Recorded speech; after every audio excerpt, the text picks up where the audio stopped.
You're not broken. Every single person has asymmetry. They're not perfectly balanced.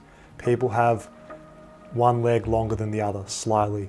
People are stronger on one side than the other, dominant versus non-dominant. It is completely normal. I don't think there is one biological process in the body that is completely symmetrical side to side. To start with, it is normal. It is normal to have side to side differences, and in your particular situation, there's only so much that you can change. So when it's a structural thing, it sounds like you have a leg length discrepancy. One leg's longer than the other. You can't do much to actually change this unless you get some type of insert or orthotic that helps to level you out when you're wearing shoes. But from a muscular activation perspective on bilateral exercise, there's not a ton that you can do. So keep doing your pull-ups, your push-ups, your dips, your squats, 2 arms and 2 legs. Those are great. Just know that you're not going to do harm by continuing to do them. Your body's going to level itself out eventually, or even if you do have a slight asymmetry side to side, so what? It's part of being a human. Nothing's perfectly balanced side to side. If it really concerns you and want to actually do something to try and offset a bit of that imbalance, unilateral exercise. Doing exercise on one side, which biases one side more than the other. So we'd think of, if you're going to do a supplementary exercise of a row, do a single arm row. If you're going to include more exercise for your legs, include a lunge. That way you can work on side to side differences. With that being said, don't be concerned, like I said, about not doing your 2 arm and 2 leg exercise. Just make sure that your accessory movements or your supplementary exercise are unilateral for the most part. That'll help iron out any deficiencies side to side. Don't stress, don't worry, you're not broken. We've all got some form of imbalance. Myself, scoliosis. I've got that, more restriction on some sides, tighter. It's a constant battle, normal. That's what a lot of people have. You look at some of the top elite athletes of all time, they're not perfectly balanced either. I think Usain Bolt is a good example, one of the best sprinters in the world.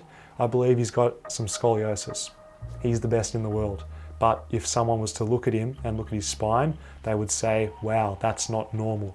But hey, what is normal? Everyone's different. Everyone has side-to-side differences. Do not worry. Lawrence asks a question which is about muscle imbalance in the triceps, which he thinks came from doing compound pushing movements, multi-joint movements like your push-ups, overhead press, those type of things. But he's wondering how he should approach this, what he should do, and what my thoughts are on fixing imbalances. I think you're doing the right thing to start with. Unilateral or one-sided movements is definitely the go when it comes to fixing muscle imbalance. Very simple, very practical. When you're doing a compound movement, you can always use the more dominant side to a larger extent. So if you only ever do compound movements with the goal of fixing both sides, probably not going to happen because you'll progress like that in terms of muscle size. So isolation unilaterally is a really good idea. My question to you is, what's your training structure? Are you doing mainly horizontal push or vertical push? Because that'll determine where the asymmetry is present.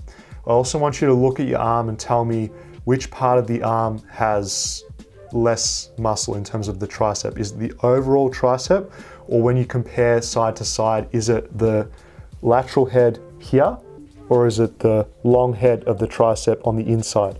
So look where the meat of the arm is less, and that'll tell you which exercise you should focus on. So if you've got less on that lateral head, then I'd be doing pushing movements, isolation, which are below chest level. If it's the inside of the arm on that long head, because the long head attaches to the scap, you need to be doing overhead pressing isolation. So if it's the long head that's smaller, make sure that you're doing overhead tricep extensions. And if it's the lateral head, be doing, things like push downs below shoulder height. That'll really help you out. In addition to that, make sure that you keep doing your compound pressing, but over time, that isolation unilaterally or one-sided will definitely help out, man. Pull-up form. So towards the top of the pull-up, he can't seem to get his left elbow as far back as his right. and he wants to know some advice to fix this. It sounds like it's either what's happening with your scapula or your rotator cuff.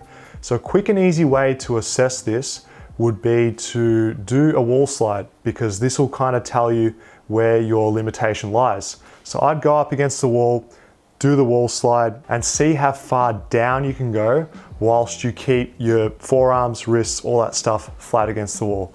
If you feel like you're getting a major cramp behind your shoulder, or you can't rotate back far enough like that, rotation outwards, it's likely the external rotator of that shoulder is weak and you need to strengthen it.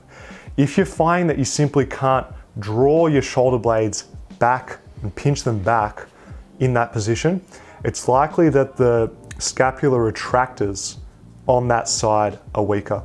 I have a feeling it might be a combination of the two, so the best way for you to go about it would be to assess, feel what's weak, and then address. So either external rotator work for the rotator cuff, or just a hell of a lot of scapular stability work. So a lot of band pull aparts, those bent over T's, prone T's, all that stuff to get those scap retractors good.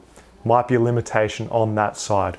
Is there any tips or exercises for keeping the assisting arm completely straight on exercises like the archer chin-up or the archer push-up? Two things for you here, man. The first one, I'm gonna be honest straight away with you, not strong enough. You don't have the strength. What's the sign of compensation? A bent arm. The whole point of that arm to be kept straight is to give the minimum amount of assistance. Your body is having a hard time with the exercises, so it's trying to shorten the lever arm, giving more assistance.